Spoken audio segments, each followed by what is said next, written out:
जागृत जीवन जगुनी जिज्ञासा जागती ठेवूया जगती विषय असो स्थूलाचा सूक्ष्माचा देव वाखरी प्रगती पृच्छा करुनी साधू जिज्ञासेची तशीच परिपूर्ती देवकृपे सर्वांना लाभो इह पर दोहोत श्रेष्ठ गती.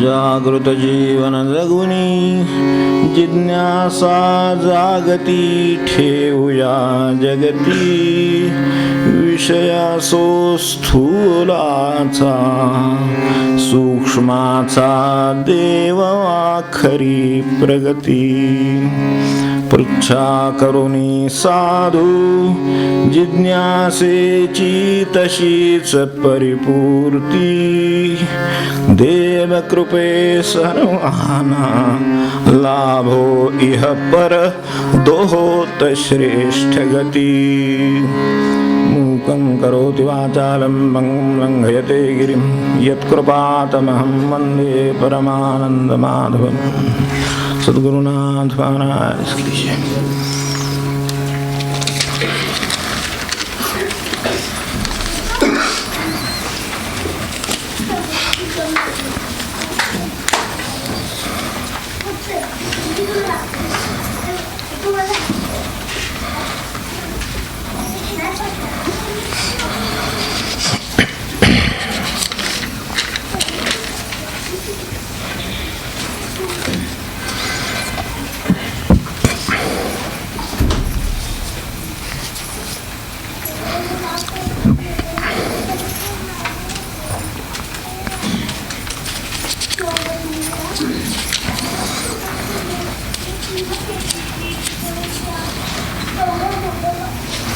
आपला ज्ञानेश्वरीच्या आधीचा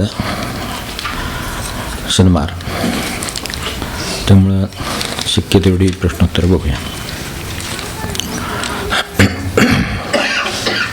ब्रह्मचैतन्य गोंदवलेकर महाराज म्हणत की माझ्याकडे जो येतो त्याचा हात मी रामाच्या हातात देतो. नामदेवनी दुर्लभ राम दिला हाता असं आपण आरतीत म्हटलेलं आहे. या ओळीचा अर्थ काय, कृपया सविस्तर स्पष्टीकरण घ्या. तसं लक्षात येण्यासारखं आहे, त्यामुळे मी फार स्पष्ट काही करत नाही, पण शब्दशः सुद्धा अर्थ लागतो आणि जो लक्षित आहे तोही अर्थ यात लागतो असं मला वाटतं.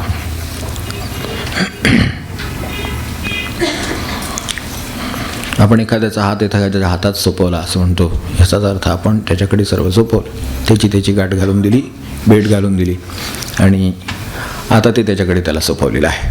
हे जे सोपवलेलं आहे ते सोपवणं म्हणजे हातात हात देणं, हे आपण व्यवहाराने जाणतो. असं आपल्याकडे व्यवहारात अनेक बाबतीत, अनेक माणसांच्या बाबतीत, अनेक प्रसंगांच्या बाबतीत, अनेक अनुभवातून आपण हे पाहिलं असेल. ती एक गोष्ट. तेव्हा इथं रामाच्या हातात हात देणं हे लौकिकदृष्ट्या काही आपल्याला इथे कुठे राम दिसत नाही आहे. आज देहानं महाराजही दिसत नाहीत, आपण फक्त आपला हात दिसतो आणि तो हात त्याच्या हातात कसा जाणार अशी शंका येते. म्हणून हा अर्थ विचारला असावा. राम ज्याचं प्रतिनिधित्व करतो, ते जे देवत्व ज्याचं प्रतिनिधित्व राम करतो, ते जे देवत्व किंवा दैवी गुणसंपदा, सगळी दैवी गुणसंपदा आहे. आपण जर तिचा क्रमाने मागे चरित्राच्या निमित्ताने विचार केलेला असेल, प्रसंगांच्या निमित्ताने विचार केलेला असेल, त्याग आहे, तपश्चर्या आहे, शौर्य आहे, कुटुंब कर्तव्य आहेत, धैर्य आहे, सगळ्या बाजूने रामाचा चरित्राचा म्हणून विचार केला तर त्या आचरणं कठीण आहे. पण आवश्यक आहे ही तितकंच खरं आहे. म्हणून त्याच्याशी आपला संबंध जोडून देणं म्हणजे आपला हात रामाच्या हाती सोपवणं. आधी त्याची ओळख तर होईल, मग काही कारणाने आपण त्याचा अभ्यास करू, आपल्या जीवनाशी त्याचं काहीतरी तारतम्य पाहू, तेव्हा त्यातला फरक लक्षात येईल. मग त्यांनी काय केलं आणि मी काय केलं, या प्रसंगात त्यांनी काय केलं असतं, आपल्या जीवनातले प्रसंग आपण पाहिले तर, असं इकडून पाहिलेलं अधिक चांगलं पडतं. आपल्या जीवनातले प्रसंग पाहिले तर ह्या प्रसंगात रामाने काय केलं असतं हे मनात यायला लागलं म्हणजे आपला हात रामाच्या हातात गेला असं समजायला हरकत नाही. आता संबंधच येणार नाही. देवळाचं दार बंद झालं की देवाचा आपला काही संबंध उरत नाही. सकाळी देवपूजा झाली की दिवसभर देवाचा काही संबंध असत नाही. दुसऱ्या दिवशी सकाळी पूजेच्या वेळेला. हेच इतकं खरं आहे. ते हात दिल्याचं लक्षण नाही. हात दिल्याचं लक्षण आहे की मला तो मध्ये मध्ये आठवतो, कारण हात हातात आहे त्यामुळे तो ओढला जातो लगेच. या क्षणी राम असा वागला असता तर मी असा वागेन. हे जमेल किंवा न जमेल हा नंतरचा प्रश्न आहे. ते ओढून खेचून न्यायचं महाराज कसं ते करतील. मूळ प्रश्न हा आहे की मला त्याचं स्मरण होतं की नाही, मला त्याची आठवण होतं की नाही, काय वागायचं हे लक्षात येतं की नाही. तेव्हा राम या ज्या दैवी गुणसंपदेचं प्रतीक म्हणून आपल्यासमोर आहे, तर त्याच्याशी आपला संबंध जोडून देणं, आपल्याला त्याच्या आचरणाची सगळी कल्पनासुद्धा येणं कठीण आहे. पण तरीसुद्धा जी कल्पना येते तिच्याशी माझ्या जीवनाचा सांगड घालून देणं, तर ही जी सांगड आहे ती सांगड घालून देणं म्हणजे रामाच्या हातात हात देणं. म्हणून महाराजांच्या माणसाला चुकेल पण आठवण होईल, एवढं होईल, एवढी खात्री मला वाटते. तर तो वागणं चुकेल पण त्याला आठवण होईल की असं वागायला पाहिजे होतं.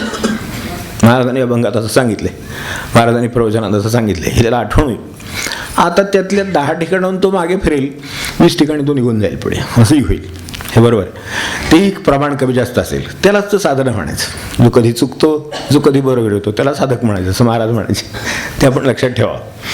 किंवा हे हातात हात दिल्याचं लक्षणच आहे. कधी चुकतो आणि कधी बरोबर येतो, तर कधी बरोबर कसा येतो, त्याचा हात हातात आहे म्हणून बरोबर येतो, हातात नसतो त्यावेळेला तो चुकतोच. तेव्हा ह्यासाठी आपण असं याचा अर्थ लक्षात ठेवायला हरकत नाही. तेव्हा हा आपला हात त्यांच्या हातात दिला आहे म्हणजे दैवी गुणसंपदेची आपल्याला ओळख करून दिली आहे. त्या ओळखीनुसार आपल्याला कसं वागायचं त्याविषयी सारख्या कुठल्या ना कुठल्या मार्गाने ते सुचवत आहेत.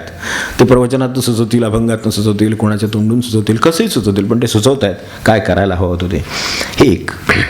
आणि राम हे आत्मारामाचं प्रतीक आहे. हातात हात देणं हे मुक्तीचं लक्षण आहे. त्याच्या हातात हात दिला म्हणजे तो त्याला सोपवलं तिथे. म्हणजे थोडक्यात म्हणजे जो देहबुद्धीत होता तो आत्मबुद्धीत गेला.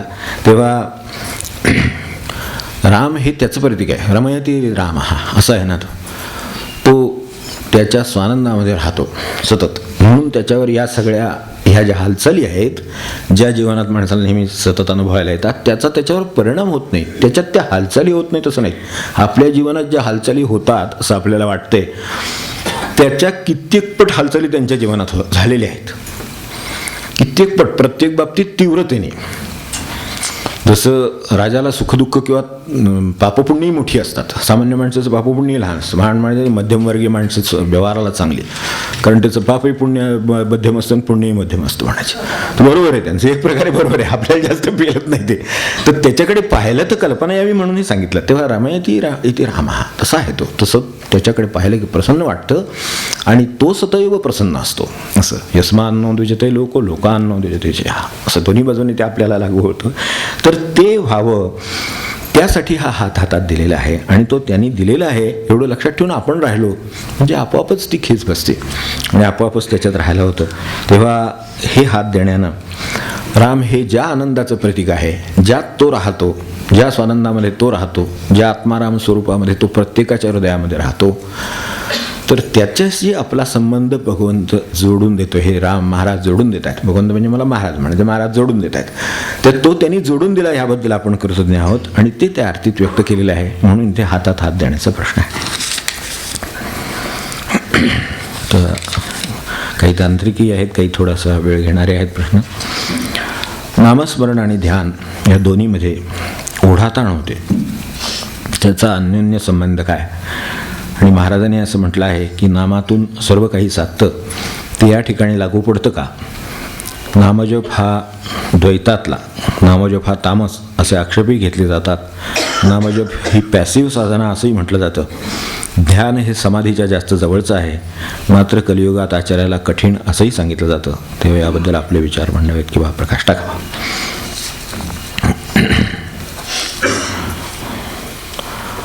नामातून सर्व काही साधतं. तेव्हा 2-3 विधानं आहेत. नामात योगाची सर्व अंग येतात कशी, त्याच्याविषयी अगदी थोडक्यात उत्तरायणच्या पहिल्या भागात येऊन गेलं. त्यामुळे मी आता त्याविषयी कमेंट करत नाही. त्यातलं आपण संबंधित पृष्ठ पहा असं माझी विनंती आहे. आता ओढाताण होते ह्याच्यातला एक मुद्दा पाहू की ओढाताण होते. ओढाताण याचाच अर्थ असा आहे की दोन बाजू आहेत. इकडेही ओढला जातो मनुष्य, तिकडेही ओढला जातो. दोन्हीकडे खेच आहे म्हणून ओढाताण होते. नाही तर ओढाताण व्हायचं काही कारण नाही. सरळ मार्गाने मनुष्य चालेल, त्याची ओढाताण कशाला होईल. त्याच्या मनात जर जावं का जाऊ नये असं तर झालं असेल तर जात राहील पण ओढाताण होत राहील. तेव्हा याचा अर्थ आपण नामही करायला जातोय, ध्यानही करायला जातोय म्हणून ओढाताण होते. तेव्हा आपण नामही घेतोय आणि ध्यानाचेही प्रयत्न आपले चालले, त्यामुळे ओढाताण होत आहे. तर ओढाताण व्हायचं काही कारण नाही. नाम हे घ्यायचं आहे आणि ध्यान हे लागायचं आहे. एवढं लक्षात ठेवलं तर आपण नाम घेतलं तर बस आहे, ध्यान लागतं. तेव्हा ते साधायची गोष्ट आहे ती साधेल. झाडाच्या मुळाला जर आपण पाणी घालीत असलो तर बुंदा येईल का नाही, फांद्या येईल का नाही, पानं येतील का नाही, मोहर येईल का नाही, फळ येईल का नाही, करायचं का. पण बुंद्याला पाणी घालतोय ना, ते आपोआप येतच ना झाड. त्याच्या पानांची काही वेगळी काळजी आपण करत नाही किंवा ती काय वेगळी काढून घ्यायला जात नाही किंवा त्याला काय लावायला जात नाही, वेगळी चिकटवायला जात नाही, काय करीत नाही. ते आपलं आप वाढतात. पण मुळाची पाणी घालत राहावं लागतं, हे त्यातलं आहे. तर त्यात करायचं आहे ते तर ते जर आपण केलं तर हे ज्या काही गोष्टी आपल्याला वाटतात त्या कराव्या लागत नाही. आणि ध्यान ही म्हणजे आता अगदी तात्विकच भाषेत म्हटलं तर धारणा, ध्यान आणि समाधी म्हणजे आता फक्त समाधीच राहिली आहे. म्हणजे परिपक्व फळ आहे ते ध्यान. हे साध्या भाषेमध्ये झाडाचं परिपक्व फळ आहे. तेव्हा फळ पिकायची काळजी झाड करीत नाही, आपणही करीत नाही. आपण फक्त पाणी घालायची काळजी करतो. तेव्हा ती जर काळजी केलेली असेल तर लागलेलं फळ पिकायची निसर्ग काळजी घेतो. तशी भगवंत ध्यानात रूपांतर कसं व्हायचं याची काळजी भगवंत घेतो आणि त्या ध्यानाचं परिवर्तन समाधीत कसं व्हायचं याची काळजी तो घेतो. फक्त आपलं काम आपली वाटचाल करण्याचं असतं, पोचण्याची अशी वेगळी काळजी करावी लागत नाही. तसं ध्यानाच्या बाबतीत आहे. एवढं लक्षात ठेवलं तर मग ओढाताण होणार नाही. आपण ध्यान ओढून आणायला लागलो, फळ पिकवायला गेलो तर अडचण आहे. मग आड्या घाला, मग अमकं करा, तमकं करा, काय करायची गरज नाही. आपण पाणी घालीत राहिले ते पिकते आपोआप. आणि पाहतो आपण झाडावर फळ पिकलेली फळं. आता येईल सीझन. आता पाहिलं तर आंबा कसा पिकतो आपण नुसतं सहज आपल्या लक्षात पण येत नाही. इतक्या सहजपणे आंब्याचं फळ येतं आणि आलेलं पिकतं. कसा सेंद्रिय रंग त्याला येत जातो हे रोज पाहिलं तरी लक्षात येणार नाही फरक काय झाला ते. 8 दिवसांनी पाहिलं तर कदाचित लक्षात येईल अरे याच्यावर सेंद्रिय रंग आला, ते कसं पिकायला लागलेलं. हे पाहायची सुद्धा गरज लागत नाही, इतकं ते सहजपणे निसर्ग करीत असतो. तर आपण आपलं काम सहजपणे करीत असावं. तेव्हा हे पाहिलं तरी चालेल.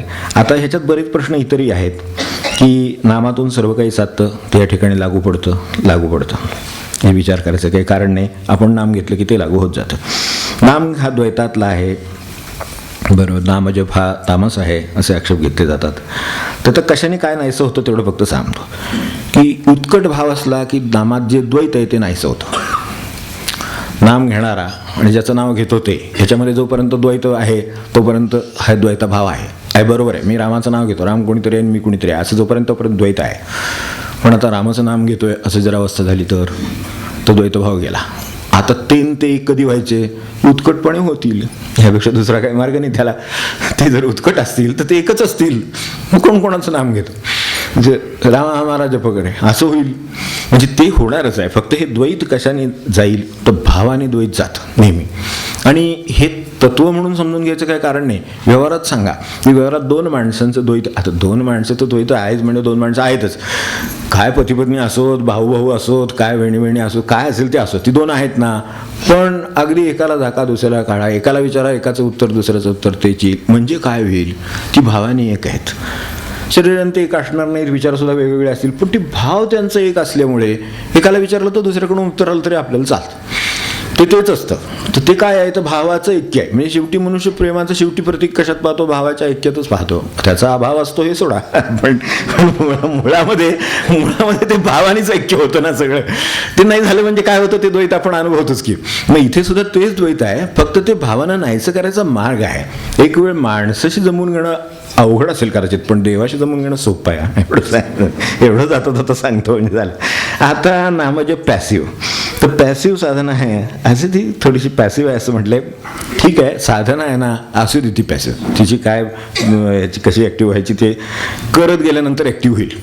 गप्प बसलं तर पॅसिव्ह आहे असं समजू आपण. तेव्हा ही आंतरिकता टाळावी. यात जे तामसता म्हणलेलं आहे त्यात आणखीन एक शब्द वापरला आहे, ना म्हणजे हा तामस आहे. तामस काय आहे हे बरोबर आहे, शब्द म्हणून बरोबर आहे ते, आणि हे शास्त्रात सांगितले हे पण खरं आहे. रमणही स्वतः इथे समोर आहेतच, तर ते म्हणतातच की रिपिटेशनच आहे, हे त्यांनाही मान्य आहे. इट इज रिपिटेटिव्ह मेकॅनिझम, हा रिपिटेशन आहे. बट इट इज सत्वतमस असं म्हणले.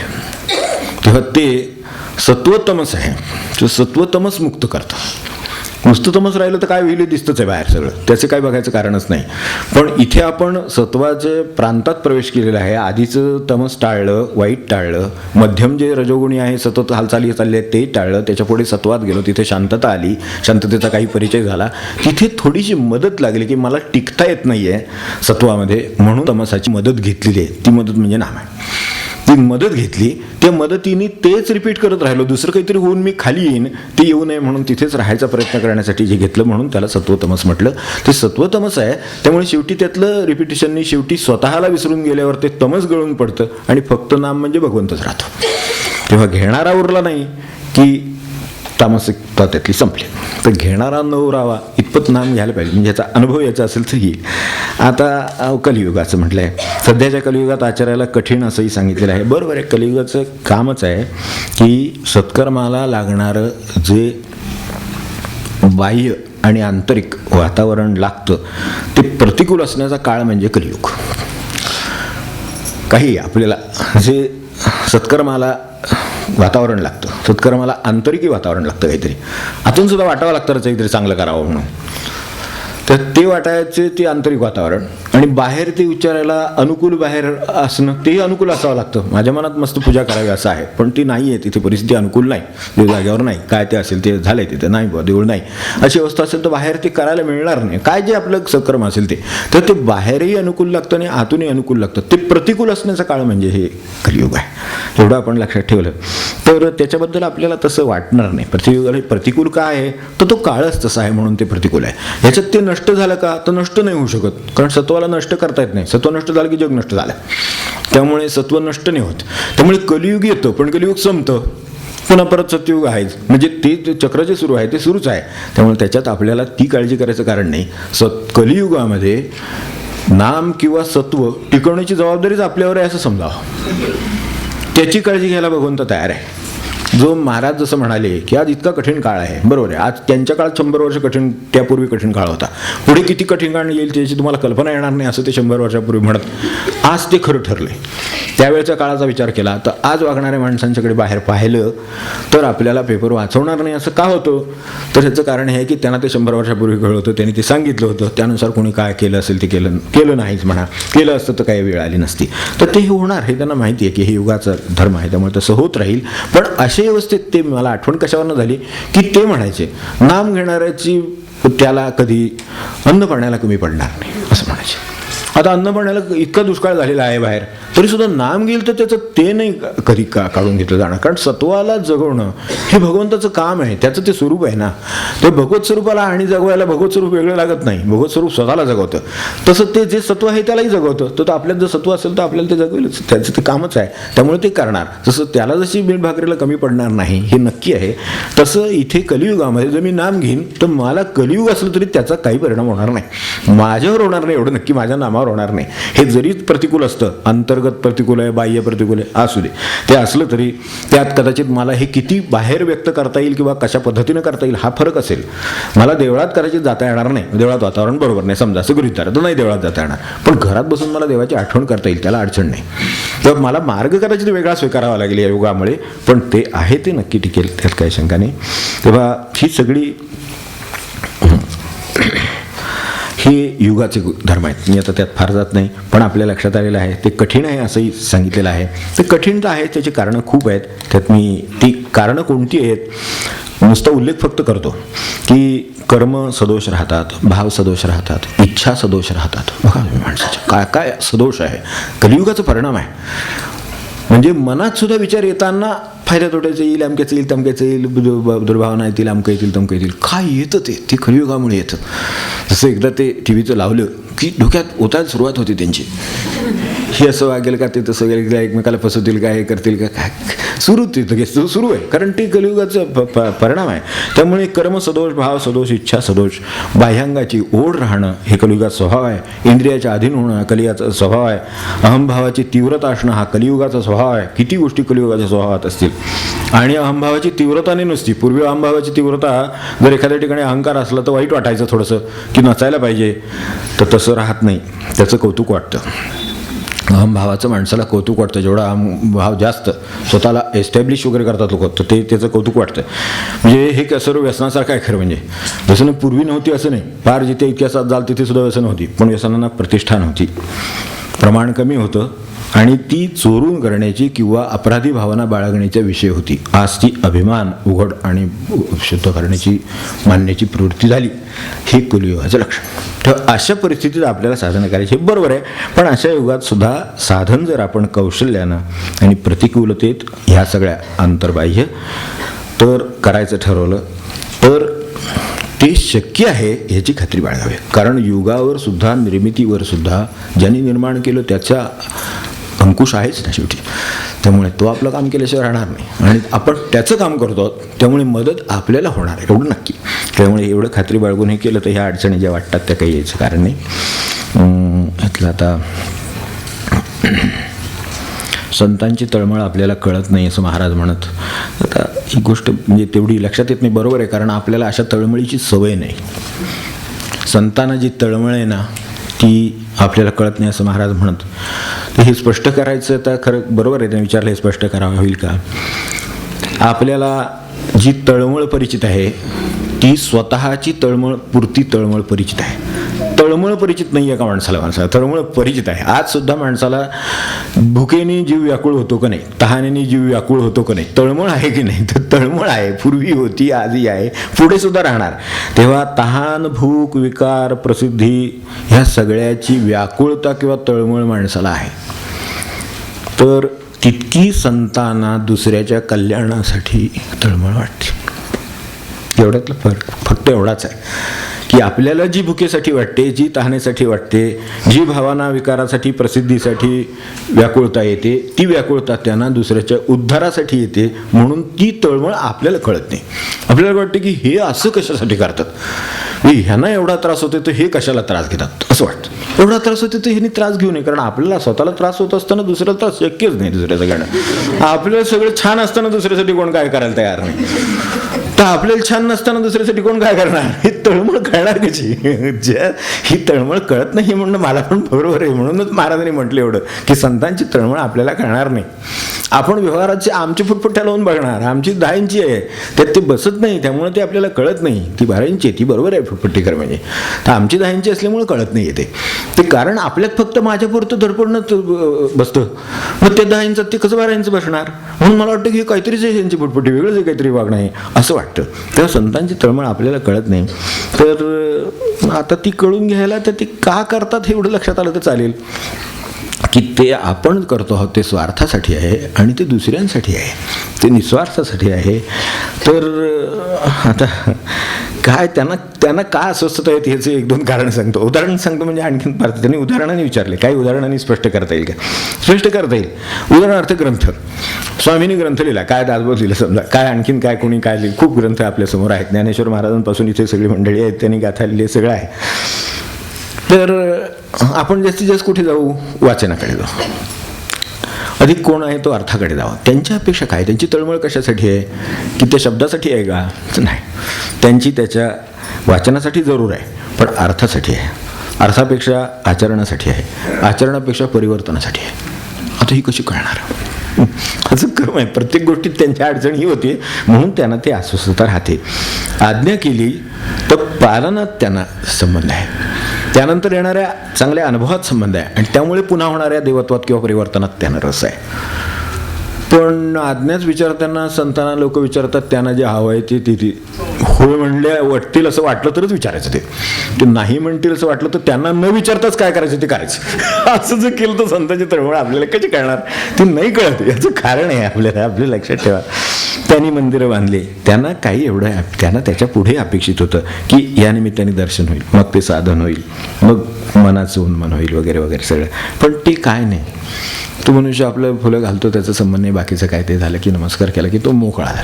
ती देव आणि ते जर बंद करायचं असलं किल्ली कुलूप काय असेल ते किल्ली व्यवस्थित सांभाळली होती सकाळपर्यंत म्हणजे झालं नाही काम. तर हे संत आता पुढे त्यांनी असे विचारलेले ह्यात पुढचा की ज्ञानेश्वरांच्या समाधीच्या अभंगात नामदेवांना निवृत्तीनाथांच्या मनाच्या सैरभैर स्थितीचं वर्णन करणारे अभंग आहेत. बरोबर आहे, अभंग आहेत, नामदेवाने ते लिहिले आहेत. त्यामध्ये निवृत्तीनाथांना ज्ञानेश्वरांची जी समाधी होती ती पाहताना निवृत्तीनाथही सैरभैर झाले, त्याचे अभंग आहेत.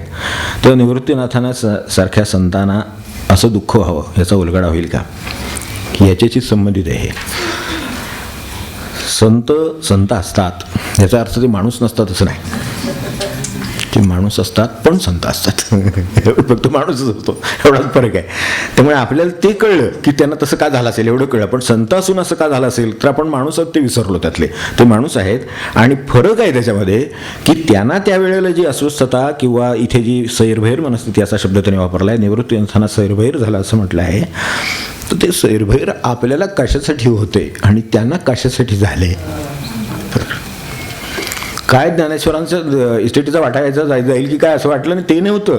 सैरभैर कशासाठी आहेत प्रश्न आहे ना. आपण कुठे आहोत बघावं आणि ते बघावं म्हणजे लक्षात येतं किती फरक आहे ते.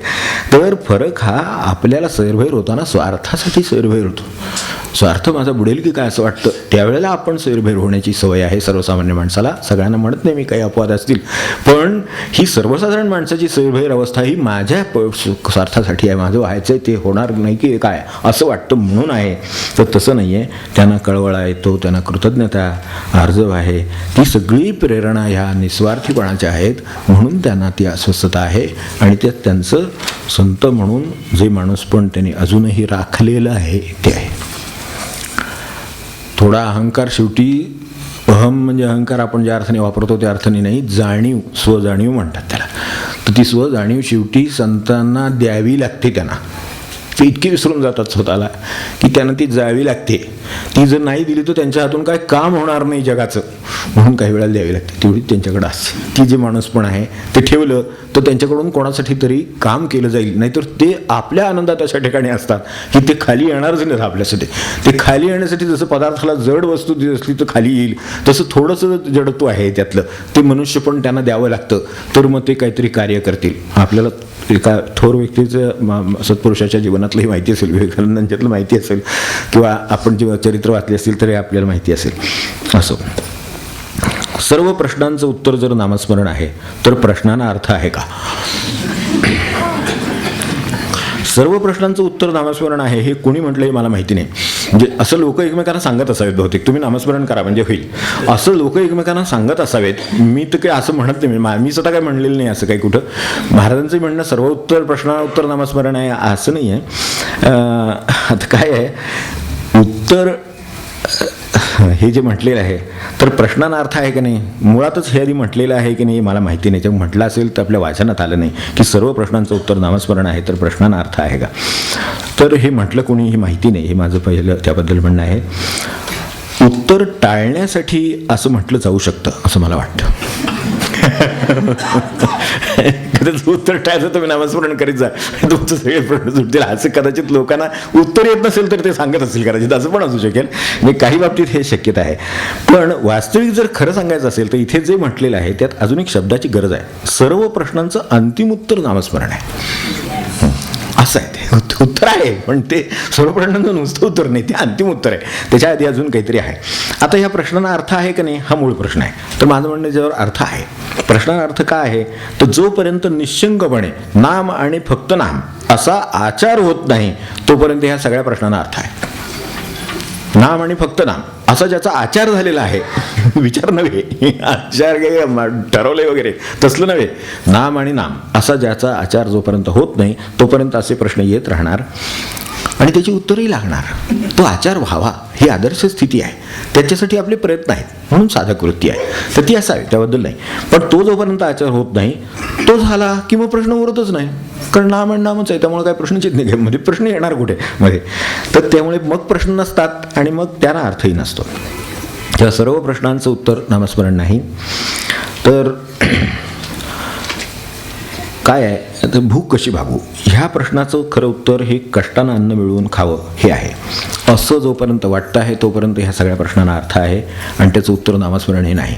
भूक लागली तर नामस्मरण कर असं म्हटल्यावर पोट भरेल का, अशी ज्याची तयारी झाली त्याला ते उत्तर आहे. त्याला पोटाला अन्न लागतं, तर माझं उत्तर त्याच्यावर असं आहे की त्याने ते स्वकष्टाने मिळवावं, हे त्याचं उत्तर आहे. तर हे उत्तर वाटेत आहे, अंतिम उत्तर ते आहे. आता कष्ट करायची संधी मिळेल का नाही, त्याला हे मिळेल का नाही, त्याला पगार मिळेल का नाही, तो पुरेल का नाही, त्याला अन्न मिळेल का नाही, ते बाहेर उपलब्ध असेल का नाही, ते चांगलं असेल का नाही, खूप वाटेत गोष्टी, ते सगळ्याची काळजी नाम घेईल, हे बरोबर आहे. पण मूळ कष्ट त्याला करावे लागतील, हे जे आहे ते आहे, असं आहे, असं लक्षात ठेवलं तरी चालेल. तेव्हा आपण ते नाम घेऊ आणि पुढे जाऊ. बस यापेक्षा काय आता सांगत नाही. महाराजांच्या चरित्रात आपल्याला माहिती आहे ना की जेव्हा राम घालतो, एक दिवशी आव्हान दिलं तर बघितलं ना काय झालं ते. ठीक आहे म्हणले, तुम्ही जर रामालाच हे म्हणत असाल तर एक तुमची तयारी आहे का सांगा फक्त, कारण उपाशी राहायची तयारी पाहिजे ना, ती कोणाची आहे. त्यापेक्षा आपलं चुलीवर पातेली चढवलेली बरी, हे खरं आहे की नाही. मग हे जर खरं आहे तर मग आपण चुलीवर पातेली चढवावं, शिजवावं, व्यवस्थित शांतपणे देवाला नैवेद्य दाखवावा आधी आणि मग खावं, हेही ठीक आहे. हे खरा मार्ग आहे. मग तसंच जावं. पण महाराजांसारखं जर करायचं असेल तर त्यांनी करून दाखवलेलं आहे. अगदी 1-2 काकुळतीला आली, ती पोरं समोर रडणारे आणून ठेवली, आता तुम्ही यांचं तरी काहीतरी करा, चुलीवर ठेवायचं नाही पातेलं, भाऊ काय होतं ते राम आज करतोय ते. असं करत 2-3 वाजले तरी जेव्हा अगदी काकुळतीला सगळे यायची वेळ आली तेव्हा मग बैलगाडी आली, मग त्यातनं त्यांना नवस केलेला शिधा आला, सगळं झालं आपल्याला माहिती आहे. तेव्हा या वेळेला उत्तर नामस्मरण आहे. ही जर तयारी झाली तर उत्तर नामस्मरण, तोपर्यंत आपलं कर्तव्य हेच त्याला उत्तर. युगे 28 विटेवरी उभा वामांगी रखुमाई नित्य नित दिव्य शोभा. हां, आपल्या याचा आरतीचा आहे. या पांडुरंगाच्या आरतीत 28 युग असं म्हटलेलं आहे. तर युग 4 आहेत, द्वापार युग, कलियुग वगैरे. तर मग 28 कसं म्हटलं आहे?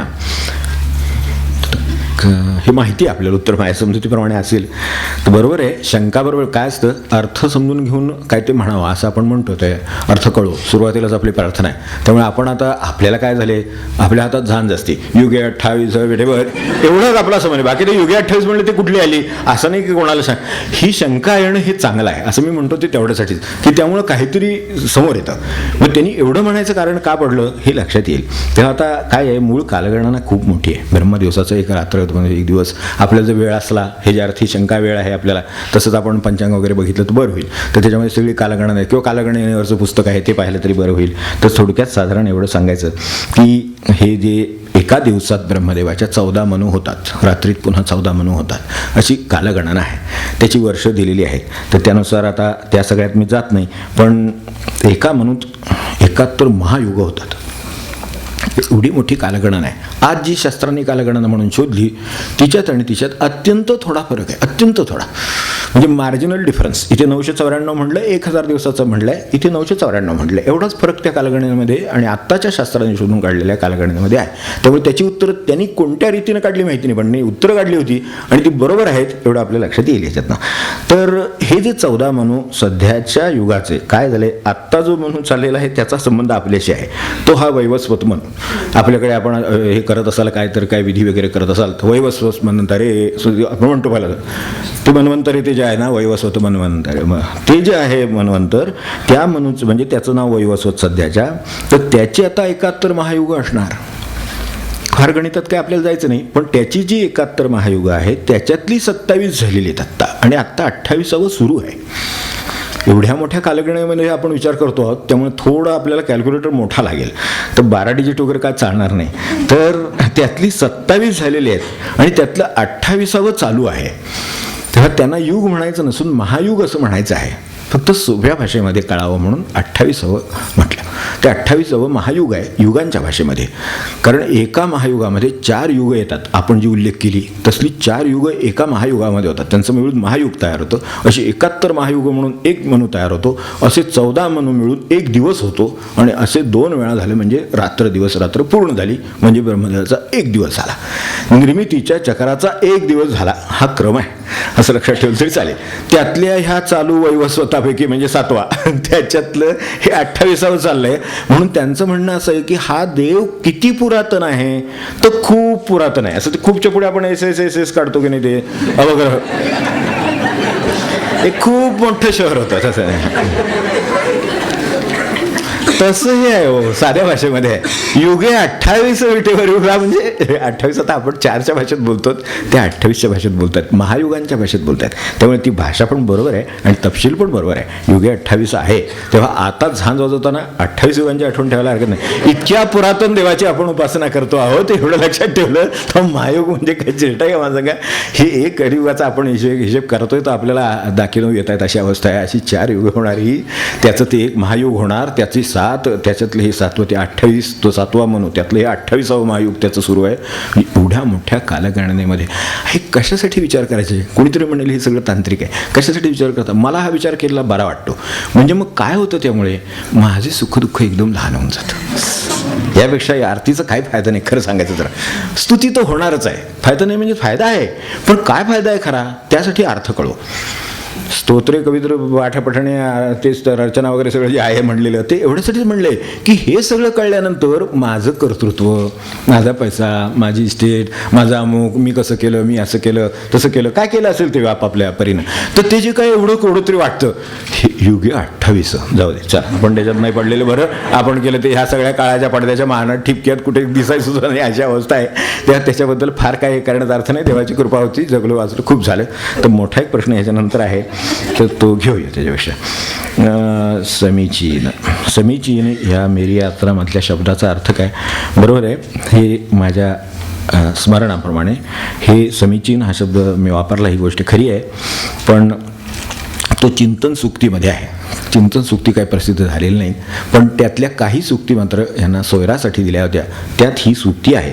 लाख शब्द गवा कर कुछ भी हाथ ना आए दीन.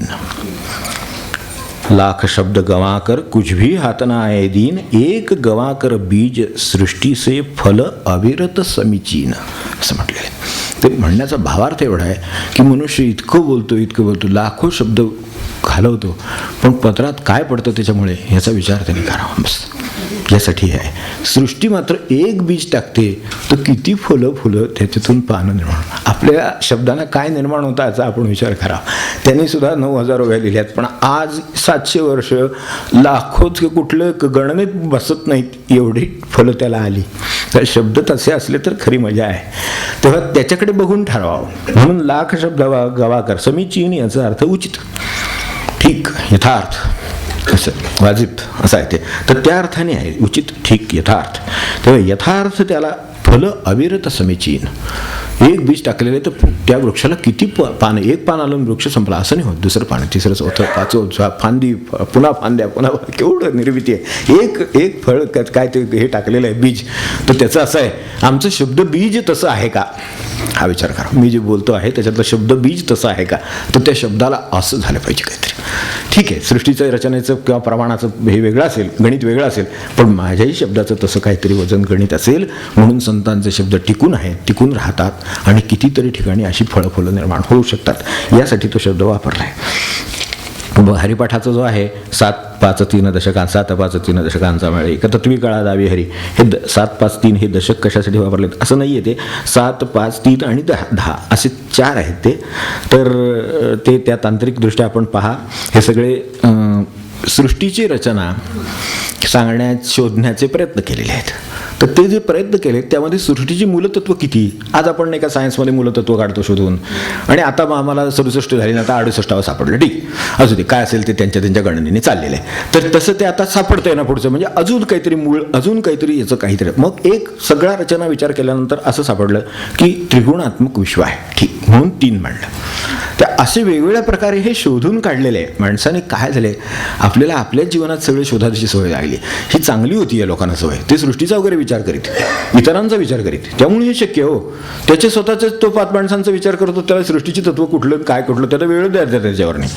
त्याचं सुख दुःख भांडगडी भांडणं अमकं तमकं साड्या ते हे काय ते देणी घेणी ते असेल आणि ते हे तुझं कसं माझं कसं ते असं झालं तो असं म्हणाला ना असं म्हणले काय ह्याच्यातनं आम्ही बाहेरच विश्वातून पडायला तयार नाही. म्हणून हे कळत नाही. त्यांनी हे शोधलंय.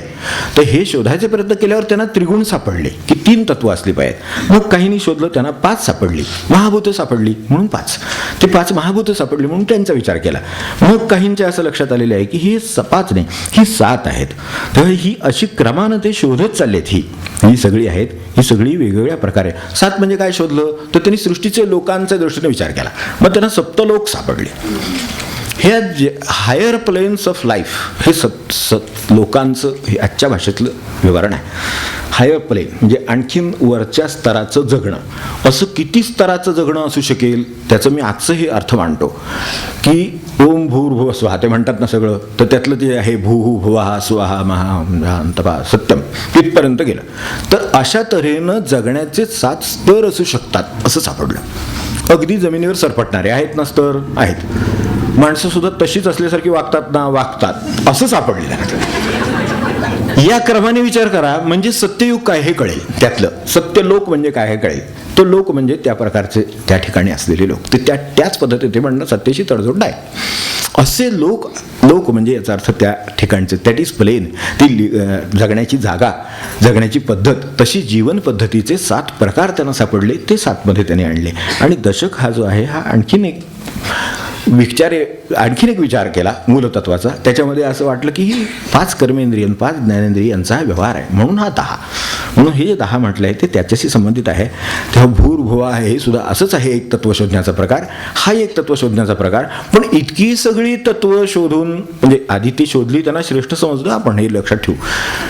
त्याच्यापेक्षा एकतत्वी कळा दावी हरी मग श्रेष्ठ आहे ते. हे जे सगळे एवढे विचार करतायत हे सगळे ह्याची बेरीज किती होते 25 होते ना. 7 आणि 5 12 आणि 3 15 आणि 10 25 हे 25 होतात. ते 25 तत्व एकत्र मानणारे ते आपल्याकडे सांख्य म्हणून आपल्याकडे सांख्य म्हणून जो हे सिद्धांत आहे तो 25 तत्व मानतो. पण ह्याच्यात ईश्वर कुठेच नाही म्हणून योगाने ईश्वर घातला म्हणून सेश्वर सांख्य असं योगाला म्हटलं. आता विषय निघा तत्वाचा विषय निघाला म्हणून तत्वाचा विषय सांगितला एवढंच. तर त्यात अजूनही ह्याच्यामध्ये परमेश्वर घालायला पाहिजे म्हणजे हे सगळं पुरं होतं असं त्यांना वाटलं म्हणून ईश्वर सांग म्हणजे ईश्वरा सकट मग संख्यांची 25 तत्व मानणारे लोक. आता काही लोक निघाले ते काय म्हणले हे सगळंच बरोबर आहे म्हणून त्याची बेरीज केली त्यांनी 25 ठरवली. ते सांख्य लोक, संख्येने चालणारे लोक, त्याचे सांख्य लोक. तर त्यांचं तत्वज्ञान आहे तर ते बरोबर आहे. आपल्याकडे आलं आपल्याकडे गीतेचा संख्यांचा वगैरे उल्लेख आहे बघा. तर ते जे संख्या आहेत ते हे 25 मानणारे. त्याच्या बाहेर अजून एक राहिले तो परमेश्वर ह्यात असल्याशिवाय ह्या सगळ्याला काय अर्थ आहे त्रिगुण नामकं दमकं म्हणून परमेश्वर पाहिजे. तो कोणत्या स्वरूपात वेगळा तर तो धरला की मग योग दर्शन तयार झालं. मग एवढं सगळे हे 25 तत्व सांख्य तत्व हे सगळं करण्यापेक्षा ह्या सगळं जर तुम्हाला तत्व कळायचं असेल ते एका भगवंताचं नाम घ्या. हरिमुखे म्हणा हरिमुखे म्हणा. एक तत्वी कळा दावी हरी. ह्या सगळ्या कळा कळून येतील. हे सगळं जे कळा आहेत म्हणजे त्याचे जे आविष्कार आहेत त्याचं जो विश्लेषण आहे ते सगळं आपल्याला कळून येईल. फक्त आपण एक भगवंताचं नाम घ्या त्यातमधून ते येईल. तर हे येईल काय येईल ते हे सांगितलेलं आहे. तर असं येईल असं त्यांचं म्हणणं आहे. आता एक काय होते 2 वेळा मी हा प्रश्न मागे ठेवला म्हणून मी आता सारांशाने घ्यायचा प्रयत्न करतो. थोडं चाललंय पुढे पण ठीक आहे बघूया. कर्माबद्दलचा प्रश्न आहे. संचित कर्म, प्रारब्ध कर्म, अनारब्ध कर्म, क्रियमाण कर्म म्हणजे काय आणि ती कशी ओळखावीत. 2 आपलं घडणारं कर्म प्रारब्धातलं आहे का नवीन आहे ते कसं ओळखावं बरोबर आहे. आणि ओळखून समजून त्यातून मुक्त कसं होता येईल. प्रश्न तसे सगळे महत्त्वाचे आहेत. हे याबद्दल काही दुमत नाही. फक्त सारांशच बघावा लागेल कारण याच्याविषयी स्वतंत्र पुस्तकं आहेत. आपण वाचा. कर्माचा सिद्धांत फार चांगलं लिहिलं आहे. ठक्कर बापांनी चांगली गोष्ट करून ठेवली आहे ती वाचावी. आणखीन सुद्धा खूप ठिकाणी याचं स्पष्टीकरण आहे. आपला संबंध आहे तो कार्यकारण भावाशी एवढं लक्षात ठेवा. कार्यकारण भाव परिणाम हे जे आहेत जगामध्ये तेव्हा मायेने जे जग चालवलेलं आहे त्यामध्ये ह्या सगळ्या गोष्टी ज्या गरजेचे नियम आहेत बसवून दिलेले त्यातला हा एक नियम आहे कार्यकारण भावाचा नियम. तर सर्वसाधारण आता सर्वसाधारण राज्यघटनेनुसार आपलं राज्य चालू आहे. असं आपण गृहीत धरू. आहेच तसं कायद्यात, म्हणजे ह्याच्यात पण लिहिलेलं तसंच असतं. तर त्याप्रमाणे ते सगळं कायद्याने चालू आहे. तर आता हे एका राज्यघटनेनुसार चालतं, पण एक राज्यघटना चालतं म्हणून सगळं ते काही घटनेत नसतं काही. त्याच्यासाठी पुन्हा टॅक्स लॉज वेगळे, पिनल कोड वेगळं, पार्टनरशिप ॲक्ट वेगळे, कॉन्ट्रॅक्ट वेगळं, हे वेगळं ते वेगळं, काय सिव्हिल प्रोसिजर, CPC, अमकं तमकं किती गोष्टी अजून निर्माण झालेल्या आहेत. तर अशा तऱ्हेनं वेगवेगळे कायदे कानूनी हे जग चालले आहे. आपण काळजी करायचं, कारण ते त्यानुसार चाललेलं आहे. आपल्याशी संबंधित जे काय आहे ते आजच्या कर्माचं स्वरूप कसं ओळखावं हा मुद्दा मात्र त्यातला बरोबर आहे. आजच्या कर्माचं स्वरूप कसं ओळखावं, कारण त्यानुसार आपली चित्ताची अवस्था ठरते. आज जे आपण कर्म करतो ना, त्यात जर कळलं नसलं तर घोटाळा होत असतो सारखा. करतो ते बरोबर आहे की नाही वाटतं, हे सक्तीचं आहे का नाही, का मीच निवडले का काय झाले, हे जे सगळं वाटतं हे सगळं चित्ताची मनाची त्या स्थिती त्यामुळे ठरते असं नाही, ती बिघडते. कारण आपण आपल्या कर्मांचा विचार करतो, लोकांचाही करतो, आणि विशेषतः दुसऱ्याच्या मनात काय वाढले ह्याचा विचार जास्त असतो. त्यामुळे ते आणि भानगड आपल्या मागे असते. सरळ तरी कुठे आपल्याला सरळ असं एकतर्फी जेवावं असं आहे, तसं नाही. त्याचं किती कसं आहे काय आहे ते बघावं वाटतं. तर त्यामुळे घडतं बिघडतं, शांत होतं, अस्थिर होतं, अशांत होतं, सगळं कर्माने होत असतं माणसाचं. म्हणून त्याला तो प्रसन्न पण राहू शकतो. कर्म करून सुद्धा प्रसन्न आहे, कर्म न करता सुद्धा प्रसन्न आहे. तर असंही असू शकतं. सत्कर्मशील होऊ शकतो, दुष्प्रवृत्त होऊ शकतो. म्हणून कर्म कळणं आवश्यक आहे. तेव्हा आता मूळ कर्म शोधायला काही जाऊ नये, ते सापडणार नाही. जाता जाता 1-2 वेळी सांगून ठेवतो फक्त की मूळ कर्म शोधायला जरा म्हणजे अंडाधिक कोंबडारी म्हटल्यासारखं, ते काय सुटायचं नाही. त्यात आपण न पडलेलं बरं आहे. सोडतात काही लोक, ते सोडू द्यात. तर त्याचं काही संबंध उद्या येणार होते, ज्ञानेश्वरीत आहेच ते. तर मूळ कर्म शोधायला जाऊ नये, पण कर्माचं मूळ शोधायला जावं मात्र आत्ताच्या. एवढं माझं त्याबद्दल मत आहे. आता ते कर्माचं मूळ कोणत्या 2 गोष्टीत असतं? 2 गोष्टीत कर्माचं मूळ आहे. एक अपरिहार्य किंवा परतंत्र कर्म आहेत आणि एक स्वतंत्र कर्म आहेत. ही 2 कर्म आहेत. इथे जे विचारलं आहे त्याने अनारब्ध नामकदमक, ही 2 गोष्टी आहेत. ही गोष्ट खरी. आपल्याला काही गोष्टी न करण्याचं स्वातंत्र्य आहे, करण्याचं पण स्वातंत्र्य आहे.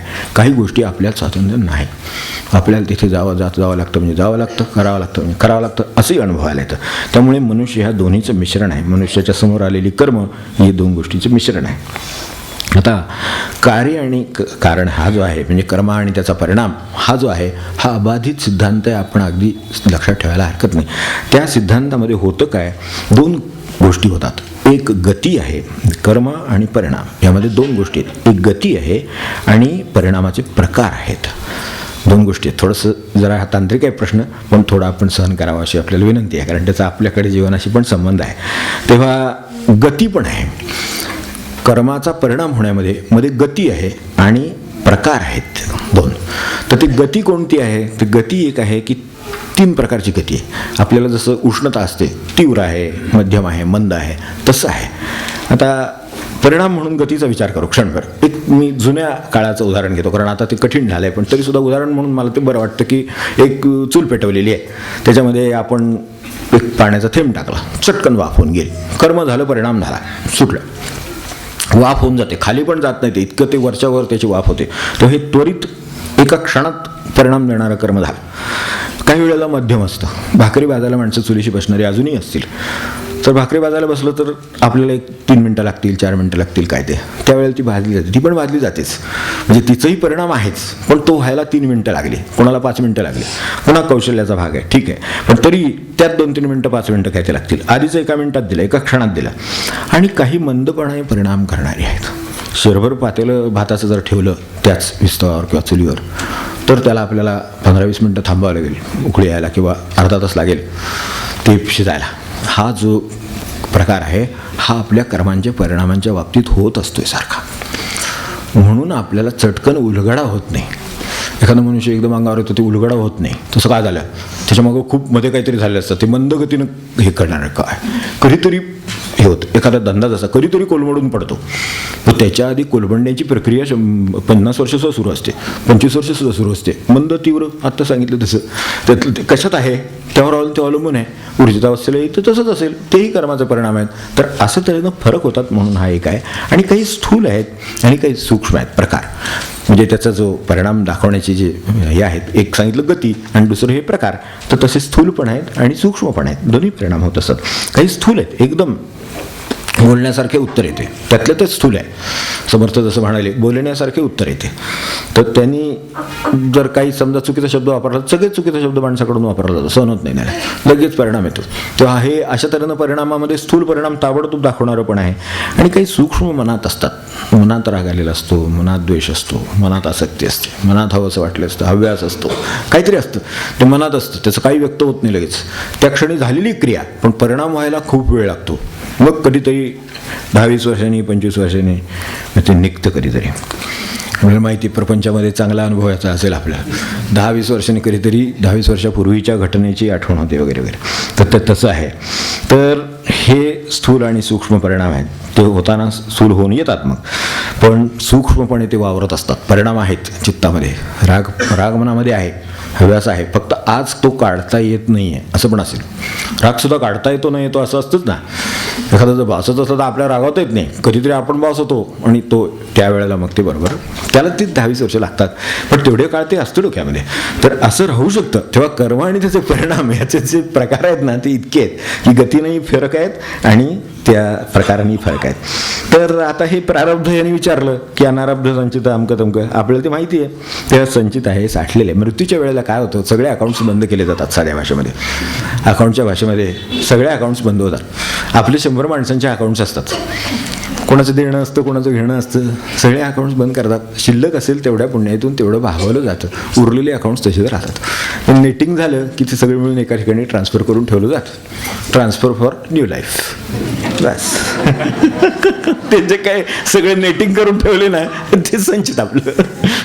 ते संचित घेऊन जन्मासे आलो ते आहे ना, ते संचित. ते बरोबर आपलं वासरू सोयी शोधत येतं, गाईला तसं शोधत येतं आपल्याला बरोबर. आणि या जन्मी हे कुठून आपल्या वाट्याला आलं असं वाटतं, ते कुठून आलेलं नसतं. आपल्याच अकाउंटचं नेटिंगमधून आता नवीन या वर्षाचे अकाउंट सुरू झाले. आपण नाही कधी पूर्वी आता 31 डिसेंबरला करायचे, आता 31 मार्चला करतात. सगळे अकाउंट नाहीचे होतात. त्या क्षणी बॅलन्स शीट होतं, प्रॉफिट लॉस होतं, सगळं होतं. पुन्हा आपले देणेकरी 1 एप्रिलला सुरू करतात. हा काय प्रकार आहे? तुम्ही असं का नाही विचारत तिथे अकाउंट्समध्ये कधी की 1 एप्रिलला हे देणेकरी कुठले आले? सगळे मी केलं, माझा नफा तोटा झाला, सगळं झालं, आणि पुन्हा ह्याला मी 25 लाख देणं लागतो, ह्याला 5 लाख देणं लागतो. हे कुठलं आले? ते कुठलं आले म्हणजे ते सगळं नफ्या तोट्याचं झालं ना. पण आता ते आहेत ना शिल्लक मंडळी सगळी, त्यांची यादी आहे ना ठेवलेली. तर ते नेटिंग करून पुन्हा रिओपन केले अकाउंट्स की सुरुवात होती लगेच सगळे. मग ते देणेकरी वगैरे राहतात सगळे बरोबर. मग आपल्याला वाटतं ह्यांचं आपलं काय संबंध नाही, यांच्याशी आम्ही कधी व्यवहारच केला नाही, आणि ह्याने आम्हाला गंडा घातला 2 लाखाला. बरोबर तुम्ही घातले, तुम्ही म्हणजे क्षमा करा, समजून घ्या, आपणच पूर्वी घातले. आता हे वर्षाचं आहे म्हणून लगेच कळतं, कारण तो दाखवतो बिल तुम्हाला. गेल्या वर्षीचं बिल आहे, तुम्ही फेब्रुवारीत नेला होता माल आणि दिलं नाही. मग आता तो त्याला वेळ झाला ते फॉलोअप करेपर्यंत. त्याची ते अकाउंटने करून दिलं असेल त्यावेळेला, ते कळलं ते अरे याच्याकडे येणं आहे, ते बिल घेऊन जातो तुम्ही, असं माल घेतला तर बिल आउटस्टँडिंग आहे, द्या आता ते. मग तो एप्रिलमध्ये आला म्हणून काय त्याला दोष देता येतो का? आपण फेब्रुवारीमध्ये नेला ना, 31 मार्चला अकाउंट बंद झाले, ते बंद झाले असतील, देणं शिल्लक आहे नावावर. तर आता तो तुमच्या मागे आलेला आहे शोधत. हे सूक्ष्म असल्यामुळं असं स्थूलत आपल्याला लक्षात येत नाही, म्हणून या भाषेत सांगितलं एवढंच. तेव्हा अनारब्ध आहे हे नवीन अकाउंट ओपन केल्याचं लक्षण आहे या जन्माचं. रिओपनिंग ऑफ अकाउंट्स आहे, अजून सुरुवात नाही झाली देण्या घेण्याला, फक्त अकाउंट ओपन केलेले आहेत. आता प्रारब्ध हे ऑपरेटिव्ह झालं, बिगिनिंग झालं, सुरुवात झाली.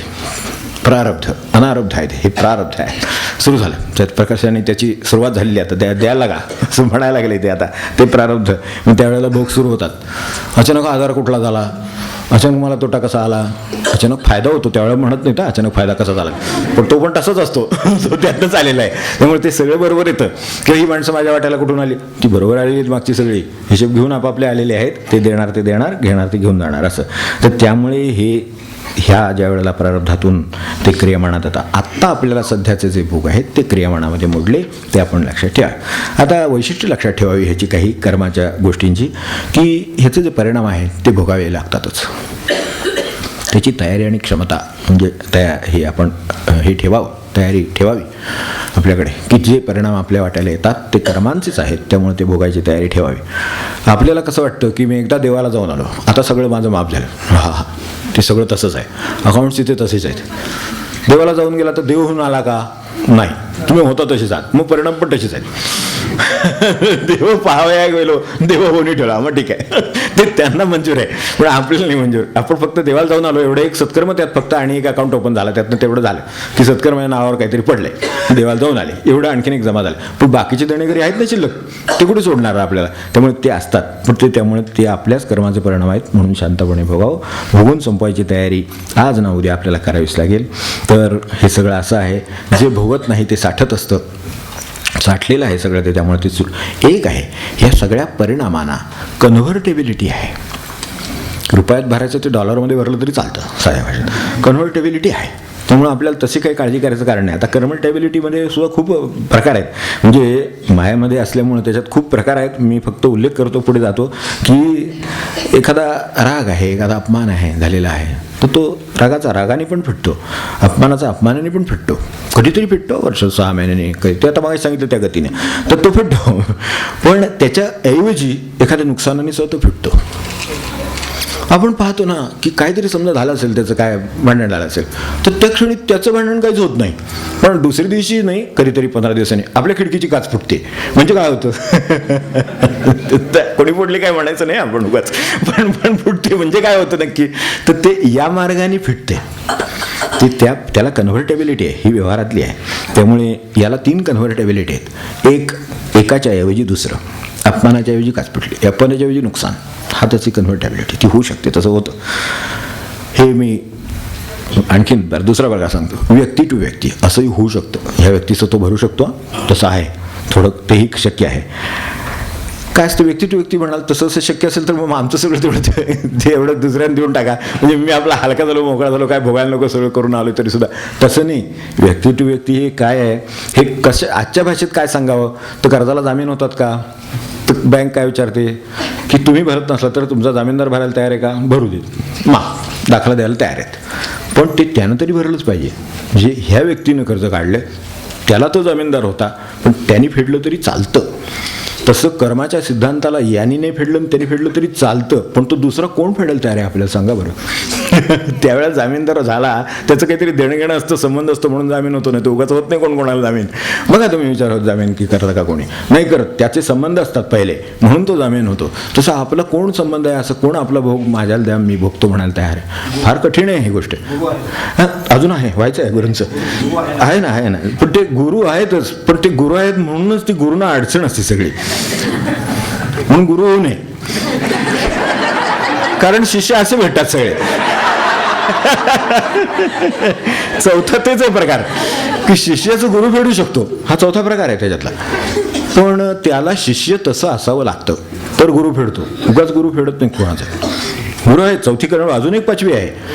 तर ह्या सगळ्या सांगितल्या, ह्या नुसत्या कन्व्हर्ट झालं, व्यक्ती टू व्यक्ती झालं, शिष्य टू गुरु सुद्धा झालं, पण त्याला ते करायला सुद्धा तसा गुरु पण लागेल आणि तसा शिष्य पण लागेल.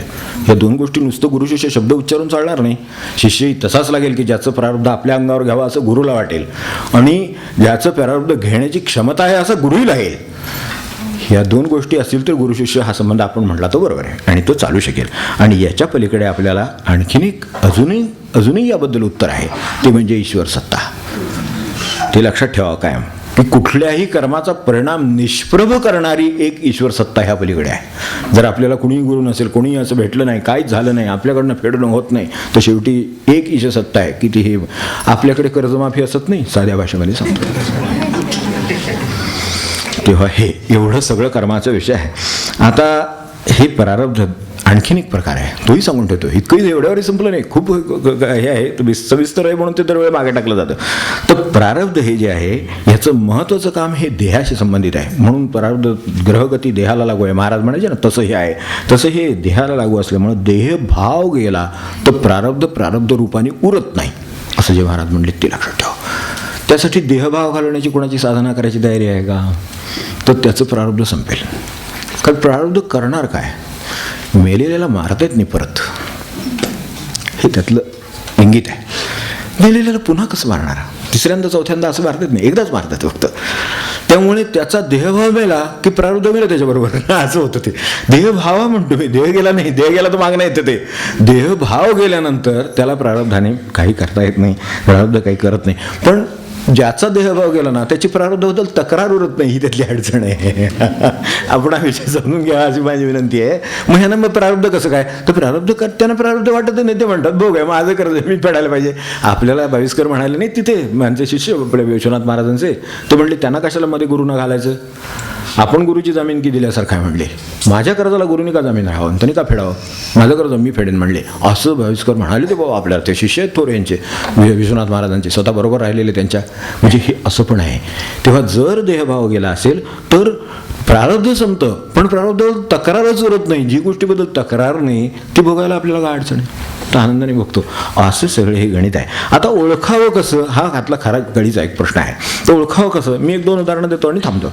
की एक मागे सांगितलं आपल्याला काही ना कल्पनाही असेल की चालायला निघालो मी रस्त्याने, तर रस्त्यावर पडलेला काटा पायात रुततो. हा अनेकांना अनुभव आहे. अगदी स्लीपर वगैरे असले त्यातून सुद्धा वर येऊन रुतू शकतो. असे काटे रस्त्यावर असतात, अशा सळे तुकडे रस्त्यावर असतात.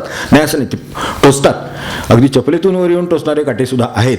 तर हे जे आहे हे प्रारब्ध आहे असं समजा. ते मी टाकलं नाही, मी इम्प्लांट केलेलं नाही तिथे, किंवा मी त्याच्यावर म्हणून मुद्दाम पाय टाकला नाही, मी सहज चालत होतो आणि पायाला काटा लागला. हे प्रारब्ध आहे.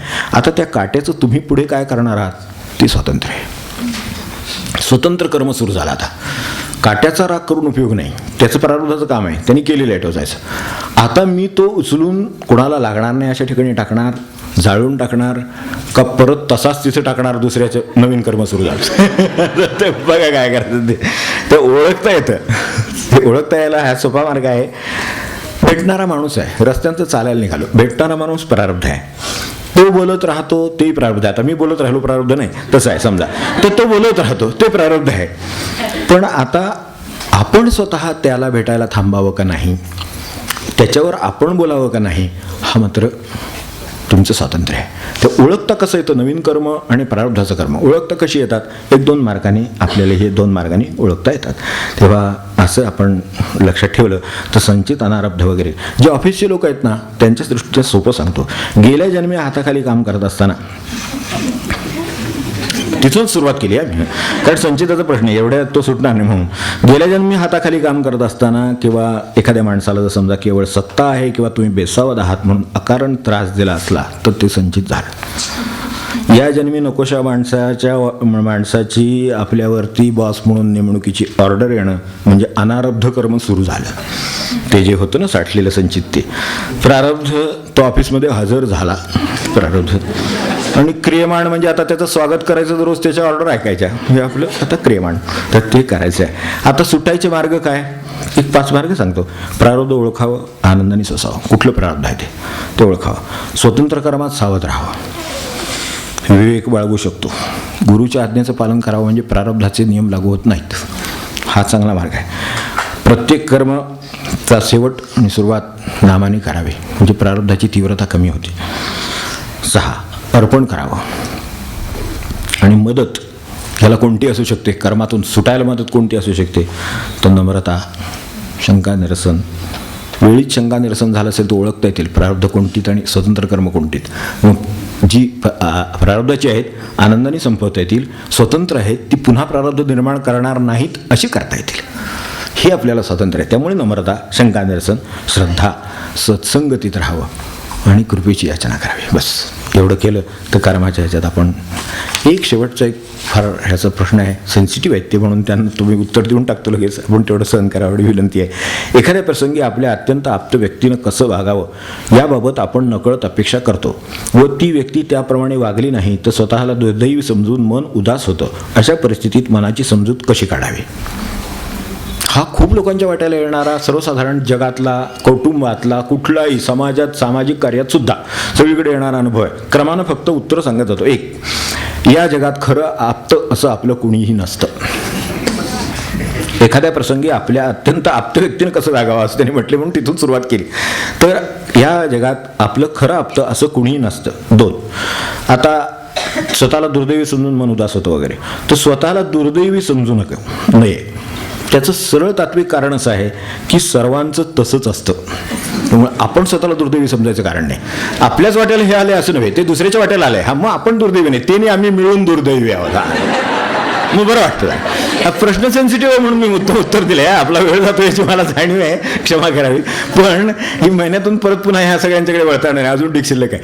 तर हे काय होतं, मी स्वतःला दुर्दैवी समजू नये, कारण सगळ्यांचं तसंच असतं. आणि दुसरी गोष्ट म्हणजे आपण एक क्षणभर विचार करावा की आपण सुद्धा दुसऱ्यांच्या अपेक्षा अशा पुऱ्या करू शकत नाही. ज्या आपण पुऱ्या झाल्या नाहीत म्हणून तक्रार आहे, तशा आपण सुद्धा दुसऱ्यांच्या पुऱ्या करू शकत नाही. त्यामुळं आपणही कुणाचे आप्त त्या अर्थाने बनू शकत नाही, ही वस्तुस्थिती आहे. आपण सुद्धा दुसऱ्याचे आप्त कुठे असतो? ते आपले आप्त आहेत, ते आपल्या मनासारखे वागले म्हणून आपलं मन उदास झालं, त्रास झाला. आपण त्यांचे आप्त आहोत, आपण तरी त्यांच्या मनासारखं कुठे वागू शकलो? म्हणजे आपण त्यांचे पण आप्त होऊ शकलो नाही. म्हणजे हे पण आपण लक्षात ठेवा. ही दुसरी गोष्ट, अपेक्षेने दुःख होतं हा सिद्धांत आहे, तो आपण विसरू नये. ते आता बाकीचं ह्याचं उत्तर काही द्यायचं नाही, थोडक्यात द्यायचं तर म्हणून एवढंच दिलं. आणखीन खूप याच्यावरती श्लोक आहे आणि हे आहेत. तर आता जे झालं नाही, बघण्याचा दृष्टिकोन म्हणून, समजा आप्त व्यक्ती आहे, ती बरोबर वागली नाही, समजा असं आपल्याला वाटतंय, काय आपल्या अपेक्षेप्रमाणे वागली नाही, तर जे वागली नाही, जे झालं नाही, ती गुरूंची इच्छा आहे आणि त्यात आपलं कल्याण आहे हे समजून राहा. हा त्याला चांगलं विधायक उत्तर आहे आणि ते खरं आहे. 6, आपली आप्त म्हणून जी कोणाबद्दल आसक्ती आहे, आपण आप्त म्हटलं आहे म्हणजे आसक्तीचा त्याच्यात वास आहे, हा अंश आहे. असू दे, असण्याबद्दल मला म्हणायचं नाही, पण आपली आप्त म्हणून जी आसक्ती आहे ती त्यानिमित्ताने कमी करायला त्याचं मदत म्हणून उपयोग करून घ्या. असं कोणी केलं तर आपलीच आसक्ती कमी होईल, आपण निरासक्त होऊ, जे आपलं खरं ध्येय आहे.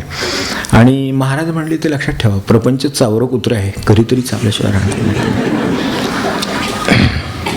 तेव्हा सत्य शाश्वत असतात, ती आपल्या कडू गोड वाटण्याशी संबंधित नसतात, ती शाश्वत असतात, त्यामुळे ती शाश्वतच राहणार. म्हणून मी आपल्याला या संबंधी एक श्लोक लिहिला आहे. आपण म्हणत असाल कदाचित, मी तरी म्हणतो, आजन्म कास धरून बसलो जयांची, कोणास ये न करुणा मज पामराची, स्वार्थास तत्पर जगी जो दयाच्या, श्रीराम अन गुरु मला आधार, जानकी स्मरण जय. उरलेल्या ज्यांचे राहिलेत त्यांनी क्षमा करा.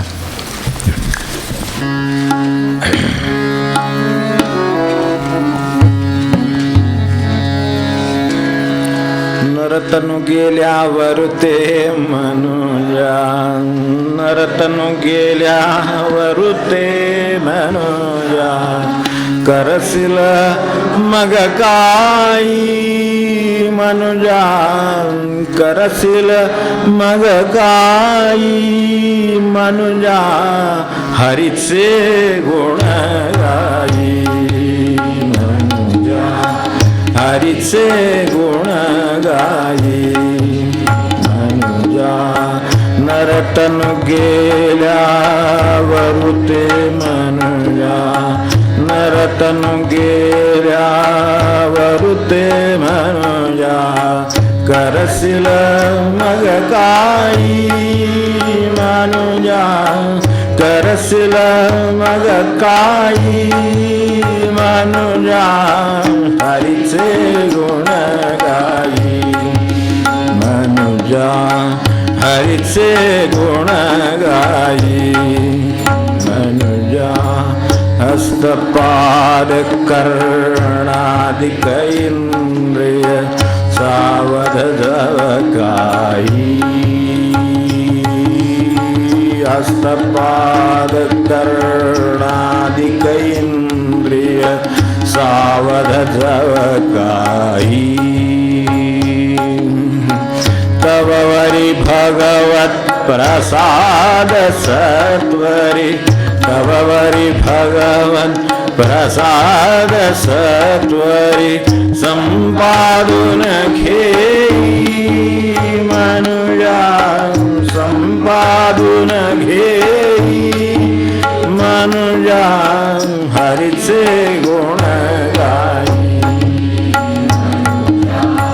हरीचे गुण गाई मनुजा.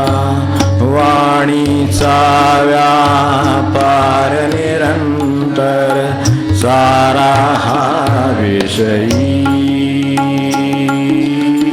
वाणीचा व्यापार निरंतर सारा हा विषयी. मन चंचल चक्र चक्रा परी फिरते मन चंचल चक्रा परी फिरते विषयांचे ठाई मनुजा विषयांचे ठाई मनुजा हरीचे गुण हरीचे गुण गाई मनुजा श्री हरि प्राप्ती साठी शरण संता ते राई